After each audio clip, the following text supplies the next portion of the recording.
Good evening, everybody. I hope you can hear me. Welcome to our session this evening, where we will be having Personality by Faith Gichanga Osiro. Faith is a counseling psychologist by profession, and she's a trainer. Last time we had a wonderful time when she shared to us about personalities, and I'm hoping today we will continue with the same tempo, and we look forward to learning from you, Faith. I welcome everybody to the session. I kindly request that we put our microphones on mute as she does the presentation. Thank you, everybody, and have a good evening as we listen in. Welcome, Faith. All right, thank you very much, Helen. Mic check, can you hear me? Yes, we can hear you. Okay, all right, sawa sawa. Welcome everyone for yet another session. I know some of us were with, some were with us last week, and others are new to what we are discussing today. Last week, we had a discussion of how our different personalities come in to help us either cope or make it worse during this COVID time. So what came out of that presentation was that people wanted to understand more about personality. So we decided that today we can just dwell on the personality generally, not necessarily how it's affecting us during this COVID, but just so the topic today would be understanding personality. And as Helen introduced me, my name is Faith Gichanga Osiro, and I'm a counseling psychologist and a trainer. So as you can already tell, this is a topic that is very close to my heart about personalities. I remember, I think I was 22 years old and I was excited. I got this corporate job, and by corporate job, I mean a receptionist. And I remember having such a hard time during working there. I had to deal with people, and I would get so drained by the end of the evening. So of course, then I was 22. I didn't know, of course, even maturity level was low, but I didn't know about personalities. And it's only later that I look back and I know that that was not where I was supposed to be, because not about choosing jobs, but anyway, later as we continue with this presentation, I will explain why that was probably not a suitable job for me. And since then, I have seen how this has played on how I relate with people, maybe the work that I do, and so forth. So that's why this topic is I'm very passionate about it. So let's dive right into it. Okay, so it's a very short content. As you can see, we're going to have an introduction. I did a bit of introduction last week on temperaments, but on personality. But then again, as I say, I know we have people who are here today and they were not with us last week. And I also know we have counselors. I think most of us are counselors, but we also have people who are not counselors and they could be interacting with this content for the first time. So I'm just going to make a brief introduction. And then we're going to look at the 4 temperaments. As you can see on the right side of your screen, that is the phlegmatic, the choleric, the sanguine, and the melancholy. Apparently, even looking at someone in the face, you can be able to tell which one is which. And then we're going to probably have an Q&A. But I would like for us to continue having feedback even as we go along, so that we don't wait for it at the end. You can place it in the chat. All right, so again, I introduced this last week, but we're going to just look at it again this week. And we ask ourselves, what is personality? So it's just the unique pattern of our thoughts, our feelings, and behavior. Those that persist over time and across situations. So it's not just a one-time thing. It's not when someone acts differently or out of character. This is where we know this person, if they're in this situation, for sure, this is how they'll react. Now, for those among us who are not counselors, so our core pillars as counselors and psychologists, what we really deal with are thoughts, feelings, and behavior. So that's part of what is in that definition. That's what we deal with, that's what we watch out for, that's what we treat, etc. All right, and then, so because today I'm introducing the idea of temperament, we can also see how the APA defines it. So they say it's a basic foundation of your personality. So in essence, they're saying, so as much as part of personality is gained as we grow and as we interact with people, they're saying, on the other hand, temperament it's biological and it's genetic and cannot be changed. But again, at this point, I need to say these, there are all theories and there are many theories to personalities, and this is one. So of course, there are people who defy this and say, no, this can be changed. But according to this theory, it's biological and it cannot be changed. All right, so when we are talking about temperament, we are looking at the energy levels, we are looking at emotional responsiveness, we're looking at mood, behavioral inhibition, and willingness to explore, among other things. Just to name but a few. All right, so another thing, and this I mentioned last week as well, as we go through this, it's important to note that there is no one best or better personality than another. They just describe who we are and what we do. So as we go along, we might find ourselves seeing ourselves somewhere and probably seeing that we could be better than other people. But no, it's just like when we say they're tall people, they're short people. It doesn't mean one is better than the other. It just means we are different and enjoy the diversity. All right, some benefits of knowing our personalities: we get to understand our likes and dislikes. We get to understand our strengths and areas of growth, which we can call weaknesses. We get to explore compatibility with others. As I'm saying, we are all of different personalities. So it's important to know that the way I am is probably different from someone else. And from last week, what we saw is that even how we are responding during this COVID time would be very different. So instead of forcing the other person to see things your way, there's just space of understanding where they're coming from. It's also important when it comes to parenting. Now, a lot of times when we think of personalities, we think of adults. But personalities start from when we, as far as temperament is concerned, is when we are born. And so we are of different personalities. But sometimes as parents, we tend to parent one style for all the children, and that might be a problem. So it's also important to identify your children and what personality types they could be, and so know the kind of, if it's discipline, if it's motivation, if it's schedules, just to know how to parent each of them uniquely. All right, it also helps improve decision-making abilities. For example, the story I gave about working as a receptionist at the age of 22, and now knowing what I know and knowing my personality, I'd probably not look in that direction. And this is just one of the decisions that I can make in life just based on me knowing my personality type. Okay, so let's get into the main agenda of the day, and it's learning about now the 4 temperaments. So as I mentioned earlier, they are choleric, we have melancholic, we have the sanguines, and we have the phlegmatics. So when we are talking about these temperaments, we look at them in 2 different axes, and we're going to see that in my next slide.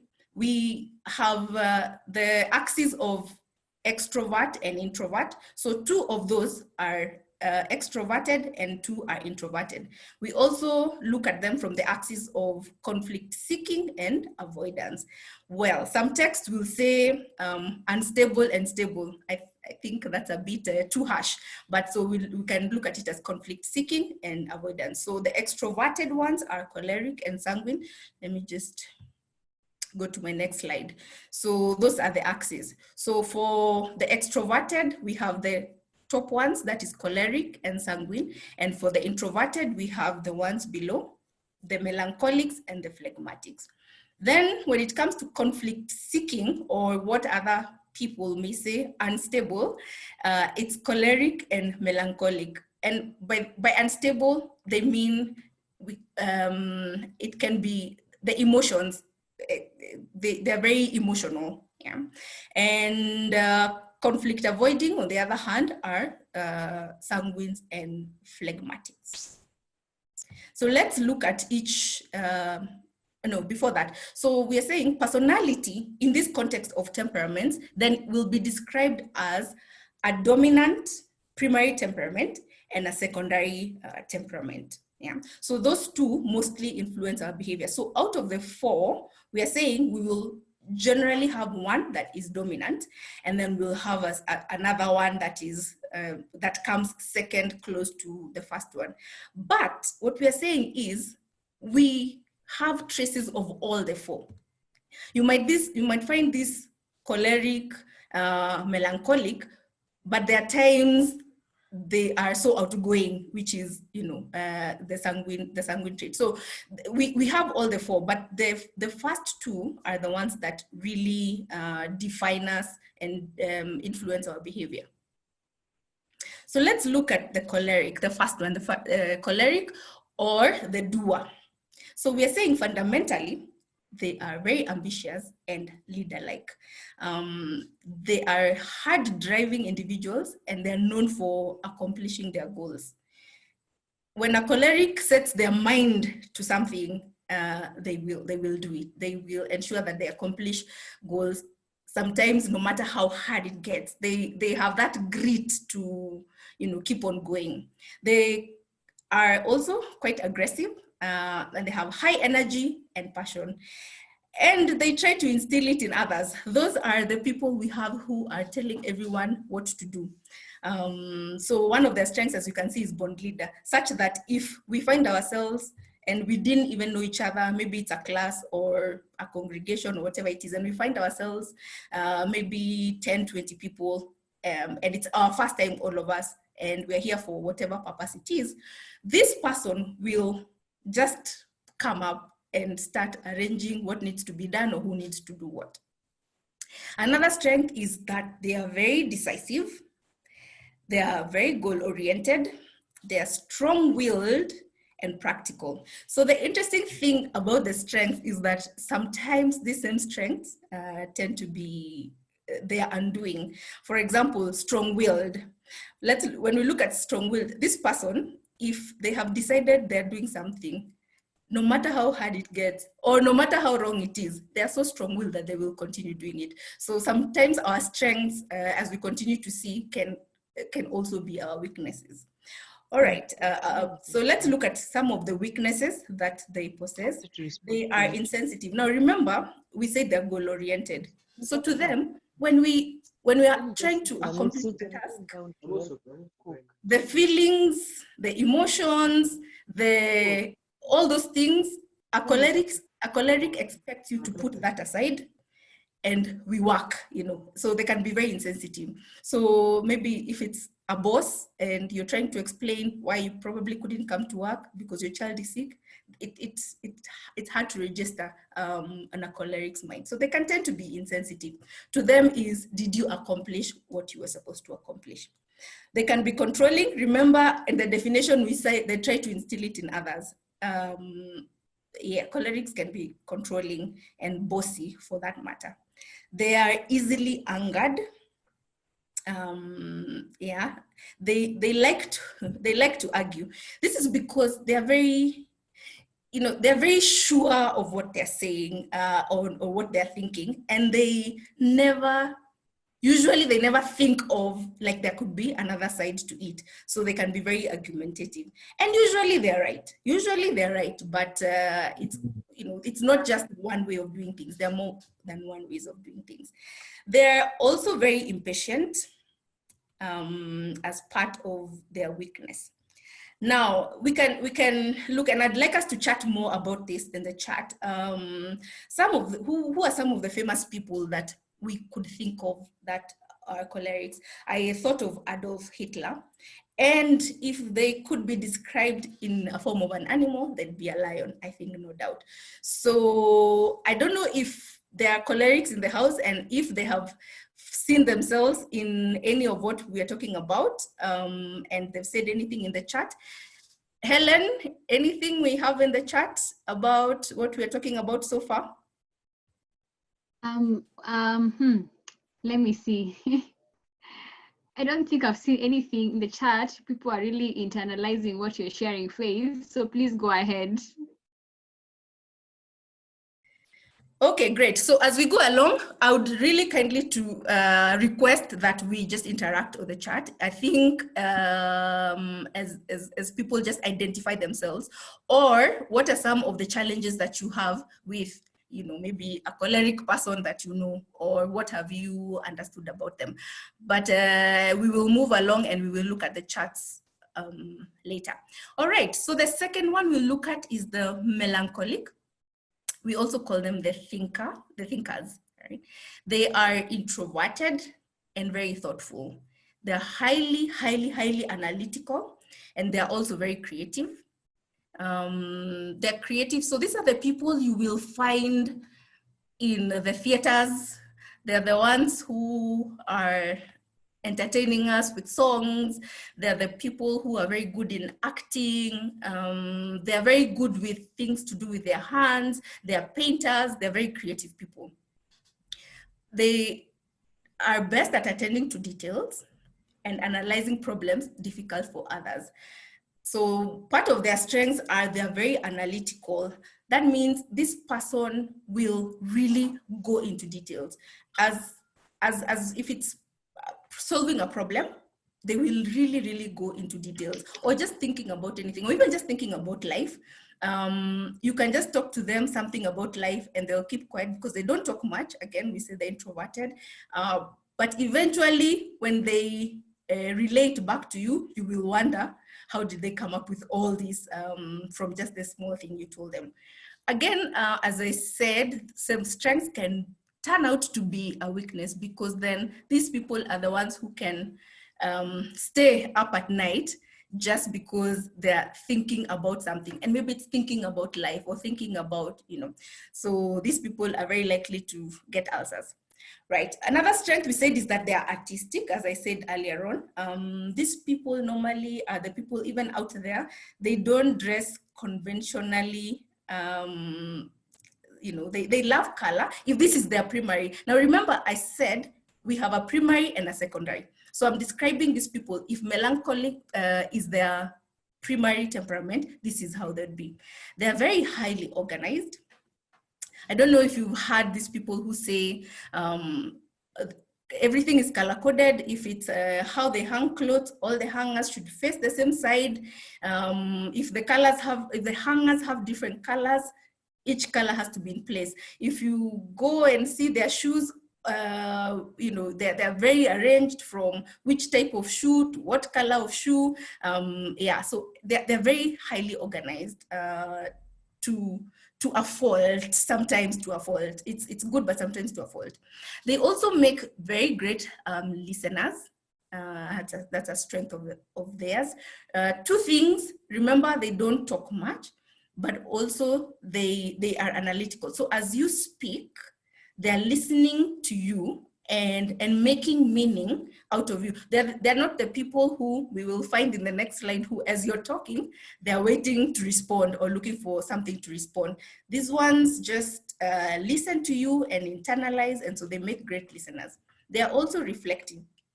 As counselor psychologists, we know how important that is. It's one of the qualities we are supposed to have as counselors in the model of, you know, a competent reflective counselor. So the thinkers are able to do that very well. If they said something, if something made them annoyed, they're able to sit back, reflect, and just ask themselves questions why that happened.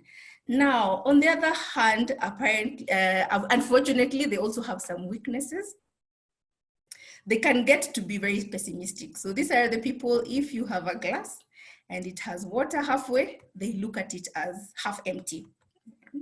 They tend to be very moody, and because of that, they are prone to depression. Melancholics also tend to be too critical, both with themselves and with other people. Remember, they are the half full glass kind of people. So they will always pick out on that is not done, that is not complete, that looks like it's going to go wrong. So if you live with a melancholic, you can get to hear them criticize you a lot, or even criticize themselves, and they do that to themselves as well. They are perfectionists, and we know what goes with perfectionism, which also leads to the next point of they experience inertia, because things have to, all the ducks have to align before they make any move. It means then that, you know, I mean, we as we experience life, how often do we have everything working out before we can make a move? So maybe if it's a business for them, they have to wait until everything is, you know, is in place, everything, all the money they need, all the plans before they can begin. So they do experience a lot of inertia, and it makes them not move as fast as it would be appropriate, or wait until it's too long. For example, now we're in the times of COVID, and we're seeing how people are becoming very innovative, and there are problems, and other people are coming with solutions. For example, people have come up with masks. In Kenya, some students came up with the idea of ventilators. But if a melancholic is involved in that process, it might take so much longer than we get out of the COVID season. And then the idea now will not be as timely as it would have been. So maybe at this point I can self-disclose and say this is one of my temperament. It's my second temperament. And so when I go back to the story of why I was not a good receptionist, was because of this. I would rather be behind the scene. I felt like talking to people the whole day was draining me. So I found it very difficult to cope with the position of being a receptionist. And you know, as a receptionist, you're supposed to be warm and very energetic, and that was not me. So that's how come it was a bit difficult for me. All right, so when we look at a famous person, the person I could think of is Whitney Houston. So first of all, creativity. She was a very, very creative person, as we all know. But even with her creativity, we know the struggles she went through in her life and in her marriage, but she would convert the pain into beautiful songs. And that's what the melancholics do. When you go to an art gallery, and you look, so for those who can interpret art, they'll be like, yeah, this is an angry piece, because this person was going through whatever they were going through, and they translated it to art. Whitney Houston also was a philanthropist, so she cared about people, and that's another characteristic of the thinkers. She really did care about people.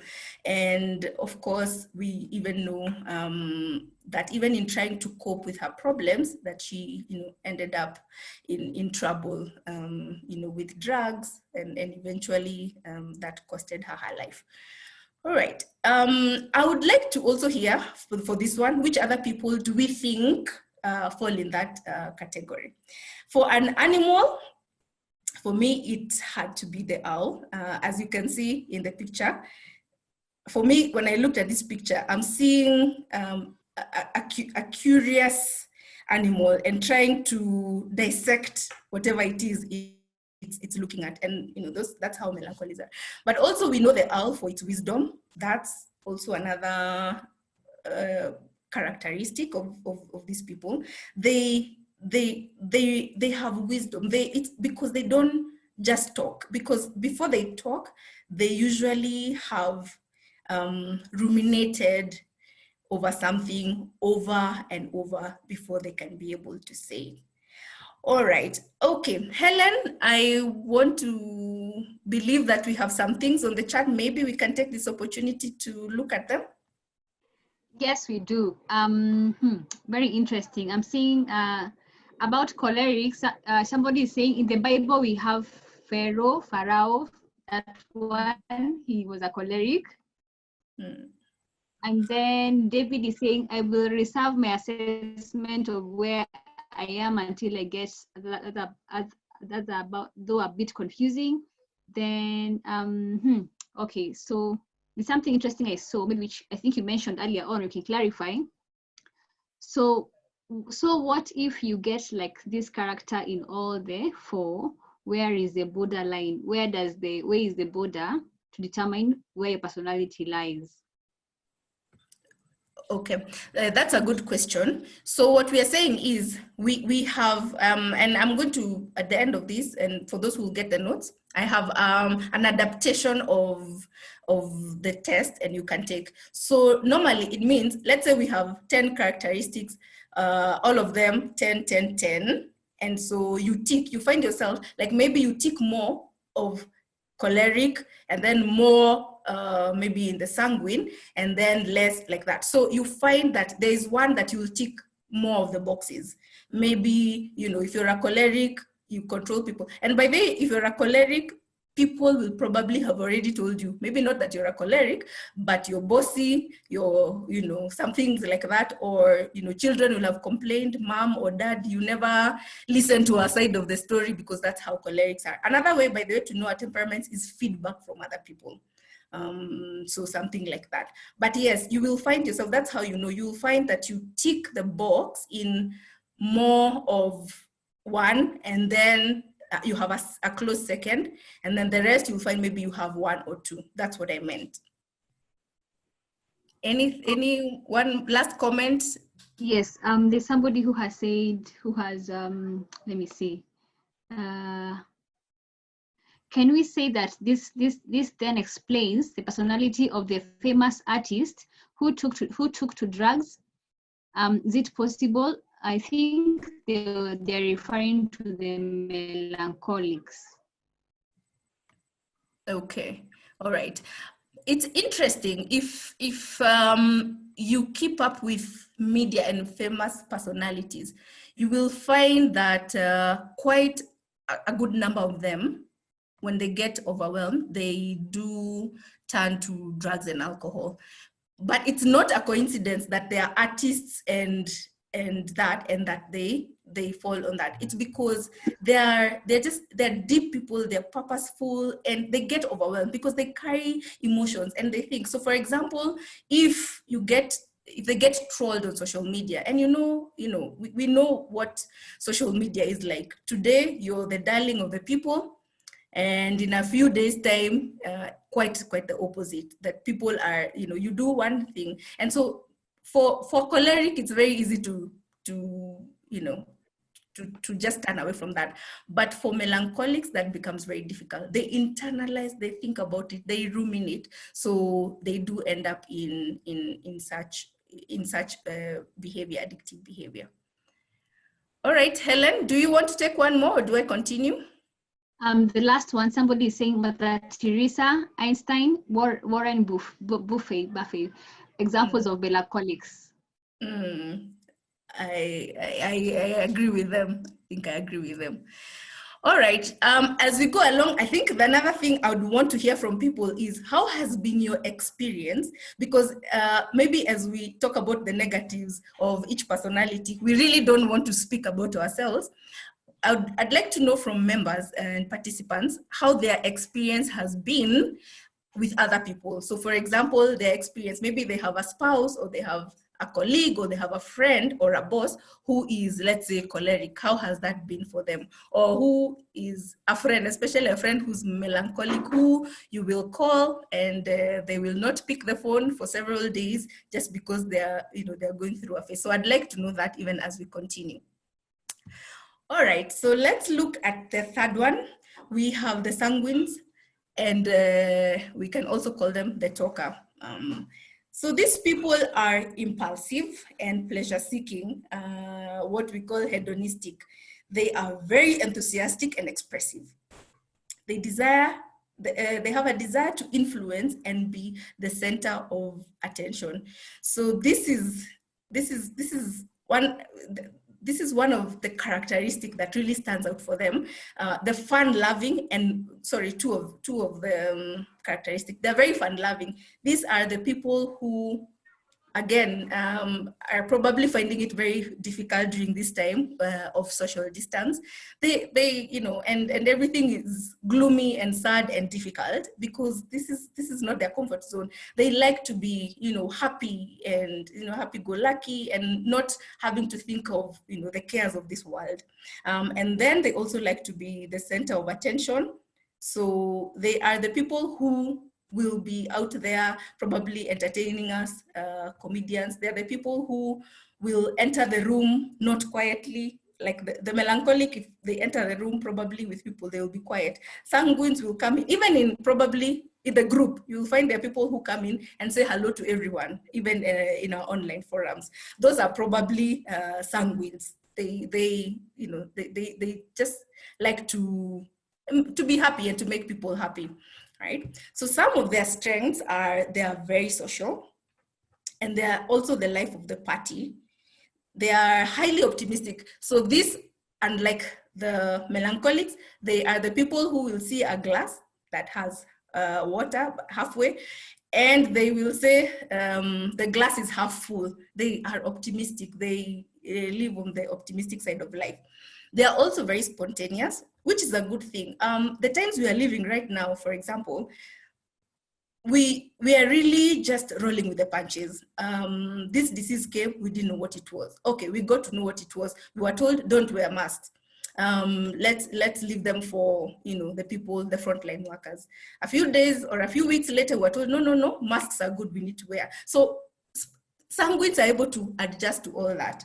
But some other temperaments would still be asking, so why were we told not to wear in the first place? They're still stuck there. So it can be an advantage. Also, they can, again, during these times when there's not so much to do, they will find things to do. They'll be just spontaneous, something we've never done, but they will have us doing it. And as such, also, they're very fun-loving. These are the people you want to invite at your party. They will make it fun and they will make it happen. If you invite the melancholic, everyone will go to their corner, and it will be a party, but probably everyone on their gadgets and or holding a book. So the sanguines are the ones we like to call for our parties. Let's look at the weaknesses. Again, as I said, they are just the strengths that have been extended too much. So because they're optimistic, they can tend to overpromise.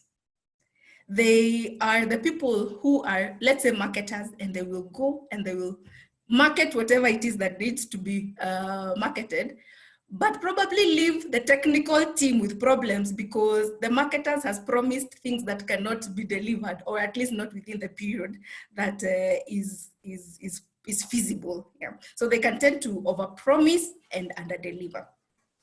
They also have a problem with boundaries. They are the people who, and it's because probably just of their nice nature. For example, hugging, they would want to hug everyone, and maybe, you know, there's some contexts where we can't really just hug everyone, or that there's someone else who doesn't like being hugged. But, you know, a sanguine might not have those boundaries very well. They might, you know, when it comes to probably just behavior on social media, they might want to entertain. They might put too much content out there that is probably some of it is supposed to be private. Yeah. Now, they are also very forgetful. If you find yourself looking for your keys all the time, looking for your pair of socks all the time, or looking for this and that, you're probably a sanguine. They tend to be very forgetful. And this brings problems even in relationships, because, you know, you as a husband or as a wife, I'm like, but we talked about this. You agreed you were going to pick the children tomorrow from school.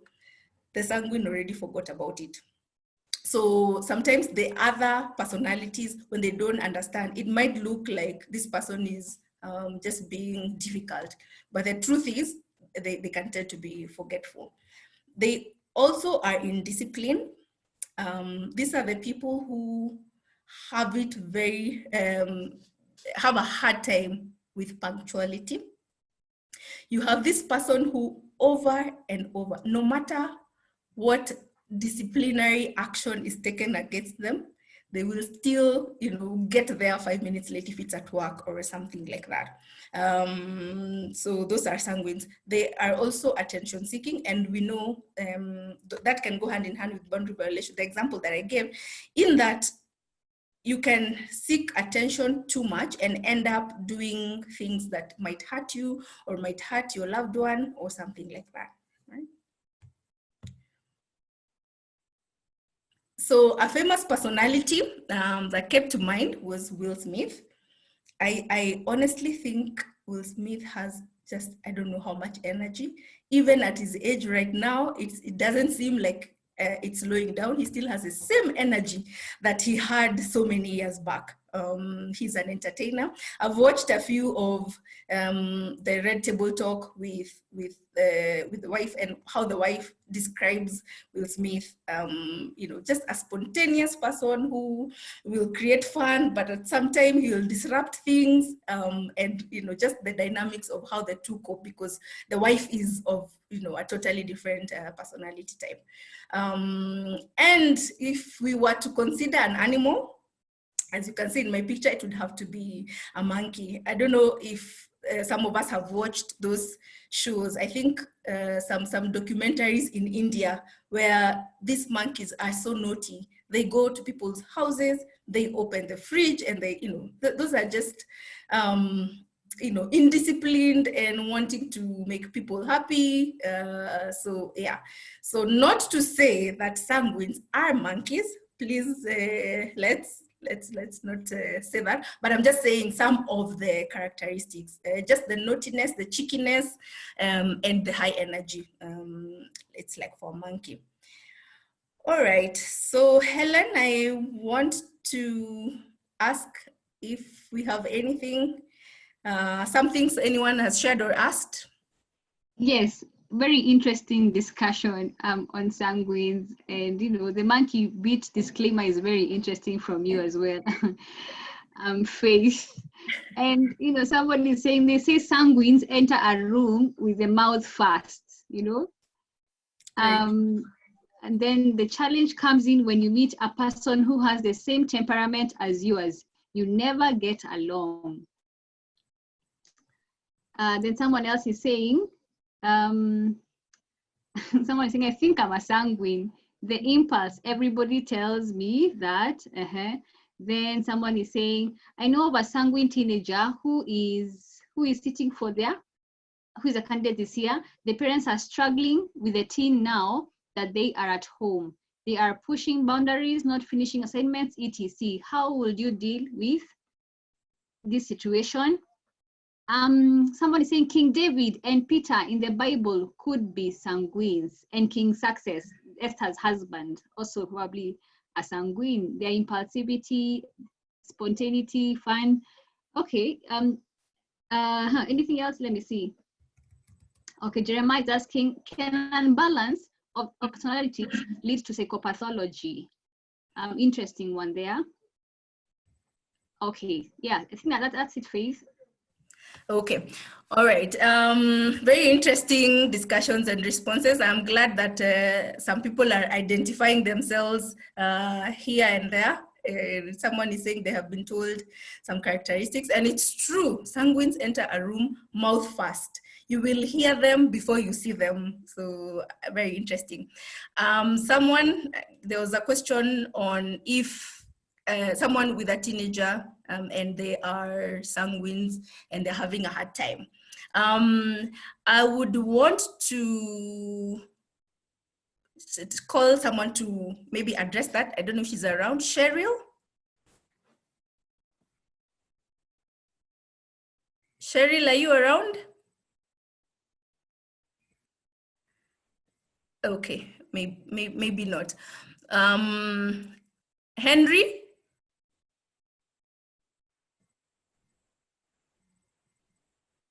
Okay, all right. Then I can leave it to Yes, the I'm floor. here. Okay, Henry, there's a question about a teenager who's a sanguine and is pushing boundaries. What would be your input on that? Hi, everyone. This is Henry, and thank you, Faith, for the opportunity. Well, I wasn't expecting this. I was coming to this as a listener. But a young person who's pushing boundaries and is a sanguine, if that's what's been observed as their character, then what you may need to do, and I believe Faith might also be speaking to this, is be able to put boundaries for them, help them work with boundaries, negotiate these boundaries with them, and figure out creative ways of enforcing those boundaries. Because work still has to get done, and tasks still have to be accomplished. So, like she said, sanguines struggle with the question of balance, and it's just a question of how do you work with them to make it worth their while. I think that's where you'd crack it. So that's off the cuff what I can say. All right. Thank you, Henry. I agree. Faith? Yes, Cheryl. Maybe what I can add in what Henry has said is that since this is a teenager, there will be need for close supervision.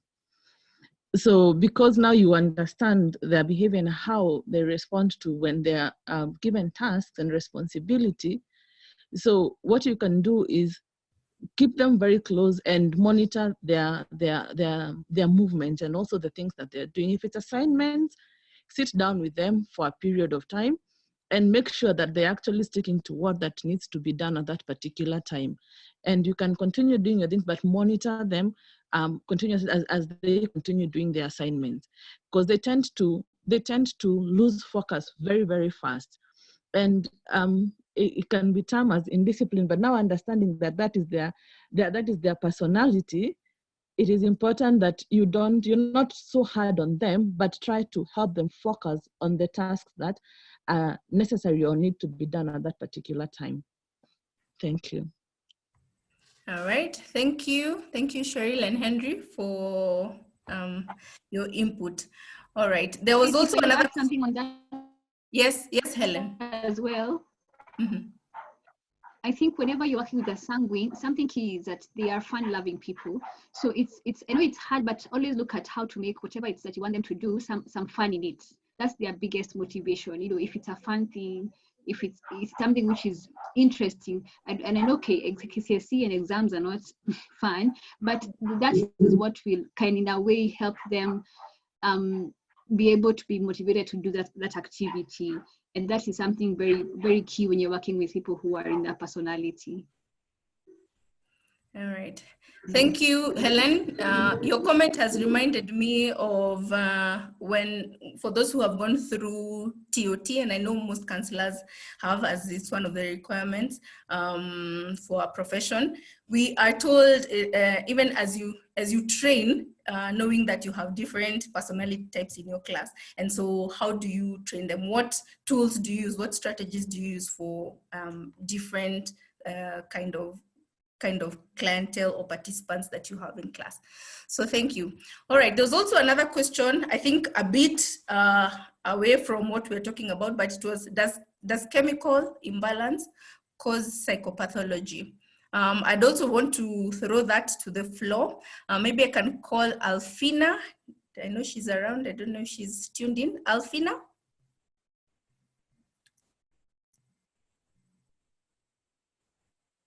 Okay, maybe not. All right, anyone who would want to address that about psychopathology? Do we have any clinical psychologists in the house?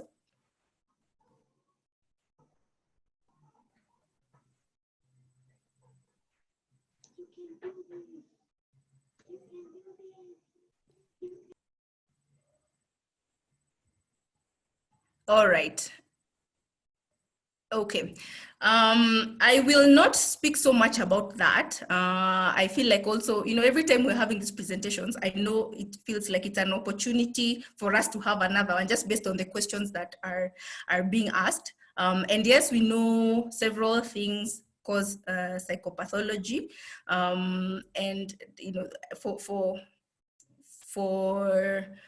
for those who are not, because I know now we have a mixture of people who are psychologists and those who are not, we are talking about really sickness of the mind when we're talking about psychopathology. And yes, we have different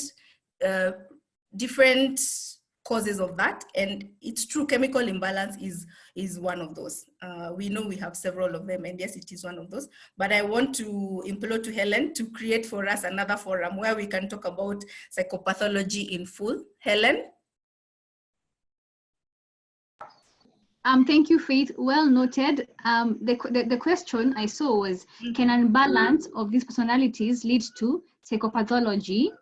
And I think imbalance can come from lacking understanding into your personality. So when there's a lack of understanding of personality, it can bring a clash in many things, or it can lead to undesirable behaviors that can lead out to there. So I think it's something which is it's very deep to explore at this point. Okay, all right, thank you. Oh, sorry, I guess then I did not get the question right. Yes, again, as I agree with Helen, it's also just another, it needs its own forum, but we have what we call personality disorders, and those are disorders that come from our personalities. Currently, I think there are 10, and they're clustered in 3 different clusters. Maybe it's something that you can explore, but yes, they're there, and they're as a result of our personalities, right? Okay, so let's look at the 4th and the final person, the phlegmatics. We also call them the watchers. These people are relaxed and quiet. They range from warmly attentive to lazily sluggish. So in some quarters, they have been called lazy, but in some other people like to refer them to people who like to rest. So I guess it's a matter of terminologies. These people are very good in creating unity. They are mediators. These are the people who, whenever there is fight, people are fighting, or if we are in a group and there's disunity, they are the people who we go to mediate. They're very, you know, because they don't get riled in the emotions like the other temperaments. So, and plus they value unity. They love peace very, very much. So they're also very steady. So if you need a job that is repetitive, but needs to be done, these are the people to do it. They're not easily bored, and they can do something over and over and over and over. These are the people who probably stay in positions at work for 10 years, you know, or just many years, and they don't get they don't get agitated like probably the sanguine. Sanguine, I doubt, can stay in a position for, you know, for that long. Yeah? Their strengths include that these people are very easygoing. They're easy to get along with. Yeah? They're very calm, and they do well with routine. As I said, they're peaceful and inoffensive, and they're very dependable. Another great characteristic of theirs. This is the person who, if you agreed in a month's time that they will do something, they will not forget, like the sanguine. They're very dependable, and you know you can count on them. They're steady, and they're there for you. Unfortunately, they also have weaknesses. As we said, we have both the positives and the negatives. So they can tend to be indecisive, especially if it's something that means taking sides. It becomes very difficult because all they want is harmony and people to get along and everything to go on well. They can worry a lot about things. They can seem unenthusiastic. They can be, or they can seem unenthusiastic because they're just calm and laid back. Nothing frazzles them. Nothing excites them. Yeah.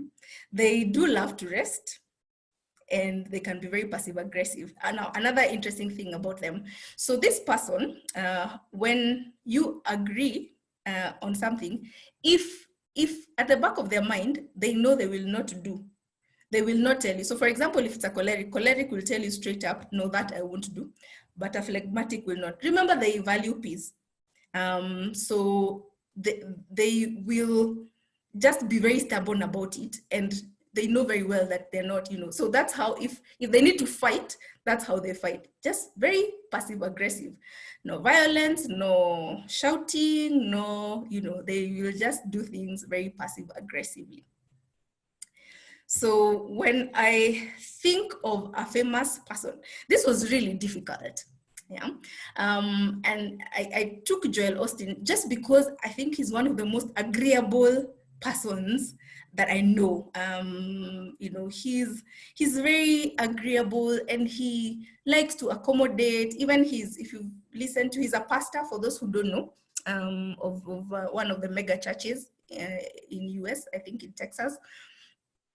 But he's very agreeable, and his sermons and his motivational talks are, just about peace and, you can do it. And, he's that kind of a person. At the same time, I think, his secondary one could be maybe melancholic. I find it very neat and every piece of hair in its place. But yeah, I think he's also phlegmatic. When I thought of, when I consider an animal, it's the golden retriever. A golden retriever dog. This dog was given that name, retriever, because it was useful when people went hunting and they would shoot. So they shoot maybe like a bird. This dog is able to go and get that bird and bring it without hurting it. Yeah, so it's very gentle. This dog is gentle. It's one, when you probably see a lot of pictures with children, it will be the golden retriever. If you go and Google, it was very interesting when I was preparing this. When I Googled the golden retriever, some of the pictures I would see is this dog with a lamb, this dog with a, just different animals from, just fragile animals, and of course quite a number with babies. So it's just gentle, it's peaceful, and a calm dog. Yeah. All right. Before I move on to the next slide, Helen, do we have some comments? Yes, we do. I'm seeing okay, let me see. Okay, somebody is saying that they have seen their phlegmatics, and that Joel Osteen, they agree his church is in Houston, in Texas. So I think there's insight. People are getting to know where they lie and who they are, and I'm just wondering, based on what you said about mediation and being calm and easygoing, and how you talk about phlegmatics, could it be, from my observation, many people who are in the counseling profession somehow seem to fall somewhere there? That's by what I've seen, though. Maybe because it favors them, or I don't know, but just to throw it out there. Yes. That's an interesting observation. Maybe we could do a poll at some point and see. But yes, I'd agree. The counselors would probably fall on these phlegmatics, and probably also melancholics. People who want to be in touch with people's feelings, and they're also in touch with their own feelings. But yes, phlegmatics, you'll find like a lot of people who work with children are also phlegmatic. So yes, Helen, I agree with you. And okay. Go on. Yes, and I'm seeing someone else is saying they like sanguine and melancholy, and then someone is saying a call male married to a phleg male. Which depth? Thank you. Sorry, Helen, I lost you. They are called male married to phleg male. Yes, married to a phleg male, and they have been married for 10 years on, and they are still learning each other's language. All right, that's an interesting, and he or she brings an interesting point. So I know there was also another comment earlier when someone said when you are of the same temperament, you will not get along. So so we find that when it comes to friendships, sometimes when you're of the same temperament, it might work because then you're both spontaneous, you will do spontaneous things. But when it comes to relationships, first of all, interestingly, just opposites attract. So you'll find a sanguine married to, a male or a phleg, just, opposite of the grid. And this is usually very interesting. I think also, again, I can self-disclose. I am a choleric, col male, and I'm married to a sanguine phleg. Totally opposite. And when I think about it, when we normally talk, and we usually see that part of what drew me to him was just the gentleness that I didn't have, as a choleric, when you see the other person. So we admire that thing that I don't have. Like, for example, also him being a sanguine, I have no spontaneous bone in me. So just having someone who's spontaneous, so that's what attracts us to each other. But interestingly, as the person has shared, that you continue to learn each other. Those same characteristics, when now you enter a relationship or marriage, they become the same things that we start, fighting about. And I think, it calls for a lot of understanding, and especially now that we are all home together, in just identifying that this is who I am, this is my personality, but the other person, this is their personality. And the children, again, also could be another personality, so that then we can just have that understanding of that we are different and embrace the diversity more than it to be a cause of what we fight about. Okay. So, all right, so this is an example of a test. So for the test, I just put A, B, C, and D on the columns. Then what you do is you just tick, and maybe we might not be able to do this now, but for the people who get the notes, you can do this later. So what you do, you just tick all that applies next to whatever that applies. So if I'm confident, decisive, outspoken, then I just tick. So those are the 4 columns. And then after that, you get to see, these are the same characteristics that I talked about when I was describing each temperament. And then at the end of it, you can see where you fall. The A's are cholerics, the B's, then the C's, and the D's are phlegmatics.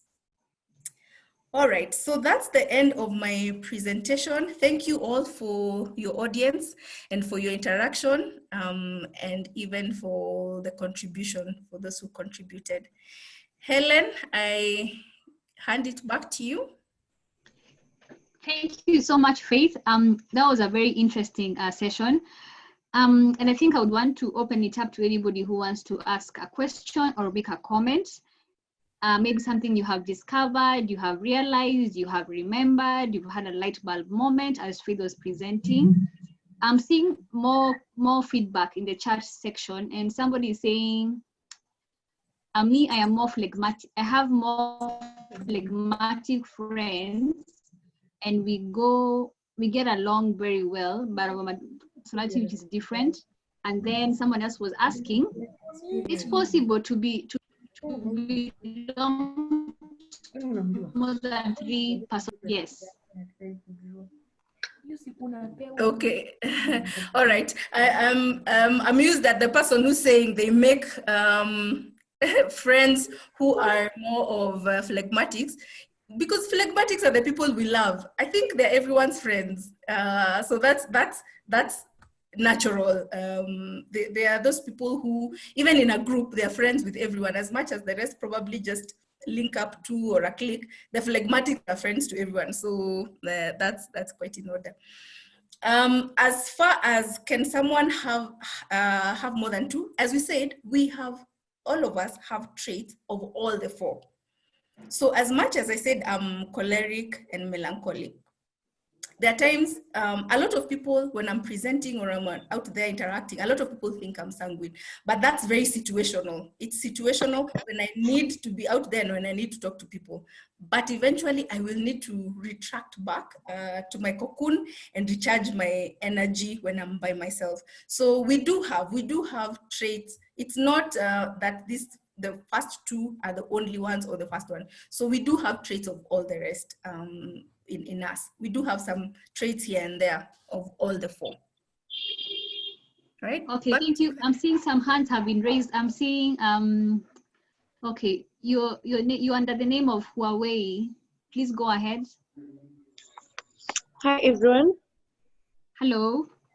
Yes, that is a great presentation. I'm liking it and getting to understand where I fall in terms of my character traits. And one thing I've realized is that I have 4 of them. My question is, we had a question of the teenagers whom you sometimes they must be closely monitored to ensure that they do their tasks. And it is true, we find that we have different children and they are unique in terms of character. And my question is, in terms of the parents, whereby you have parents like you have different characteristics and your children have different characteristics. The self-awareness part of it, whereby you need to strike a balance in between the two, whereby you need to fix yourself somewhere to fit. And sometimes like the person who say that they are getting along for 10 years and they are still not yet there, I bet I agree, because you first get married, the two of you, for the people who are married, and after getting married, you learn one another. And before you learn one another, children come with their different and unique personality. And I think I wanted to pose this question. How can we like strike a balance, like with the self-awareness part of view, whereby we ask ourselves where can we strike a balance so that we emotionally stabilize, as opposed to having like the way somebody asked, like having emotional imbalance whereby you're neither there nor there. Because I think sometimes, as somebody asked, sometimes when you have emotional imbalance, you may find yourself having a roller coaster of emotions whereby you don't know where truly you fall. Sometimes you're a choleric, sometimes you are a sanguine. It's like with the imbalance of emotions, in terms of emotional imbalance, you may find that you're not striking a balance. So I pose this question to us, and I would wish to get a clarity. Thanks. All right, thank you. The good thing is I know I am in the company of very many psychologists and counselors, and I think this is an interesting one. I'd like to hear just participants and members, anyone who has an input on that question. How what can we do so that we don't experience the imbalance and that our personalities then don't cause us to, have psychological problems? Faith, this is Alfina. Yes, Can you hear Alfina. me? Sorry, I was preoccupied earlier. This seems to be related to the earlier question that was asked about, I don't know whether I understood it well, but I thought it was whether personality traits can make people more prone to developing mental disorders. And I think that is the case, because some personality traits can obviously make somebody more vulnerable, either more vulnerable or more resilient.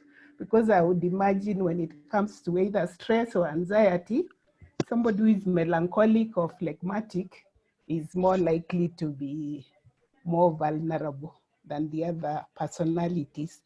And so what is it that we can do? I think the answer is self-awareness.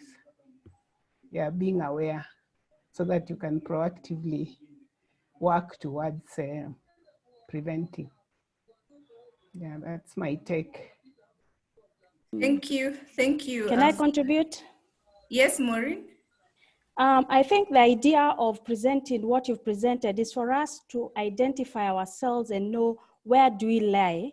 And then from our weakness, we start working towards improving the weaknesses that you've actually highlighted, because those are the ones that now will actually cause the conflicts or even bring more of the emotional imbalance, because we'll be working, what comes up or stands out more is that of the weaknesses. So the self-awareness of your weaknesses is what now helps you to improve or work on them, so that now you're able to realize that when such an incident happens, then how can I be able to control it? Thank you. Thank you, Maureen and Alfina. I think resoundingly, I'm hearing we need to be self-aware.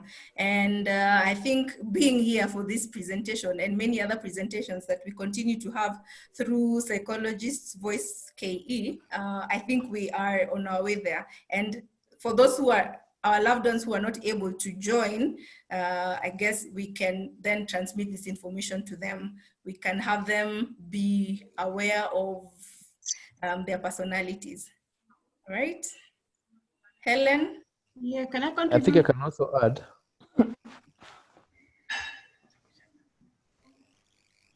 All right. Go on, Carol.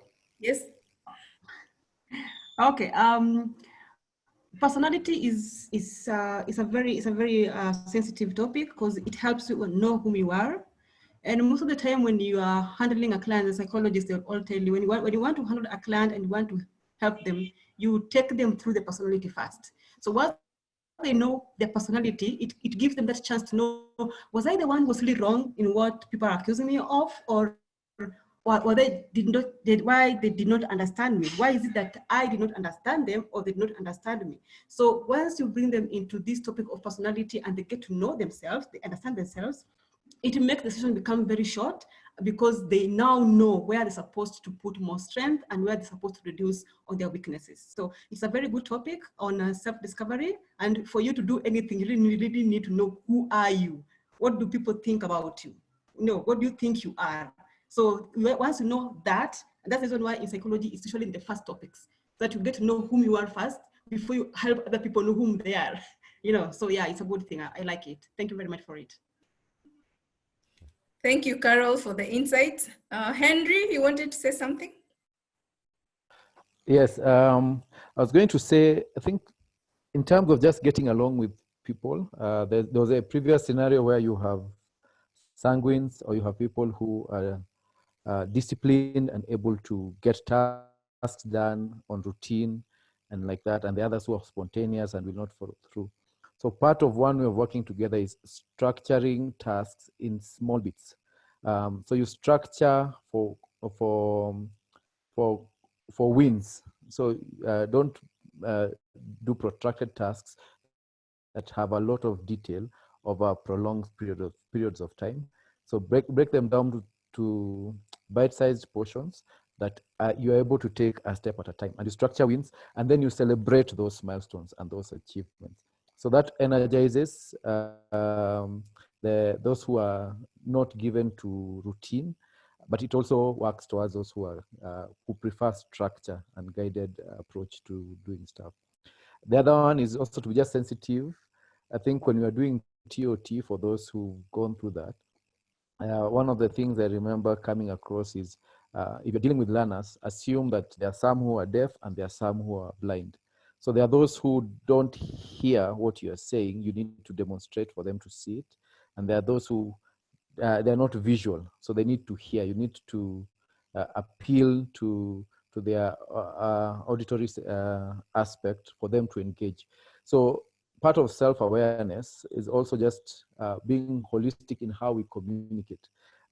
Unfortunately, we tend to express ourselves and communicate how we best appreciate communication and how we best consume and receive it.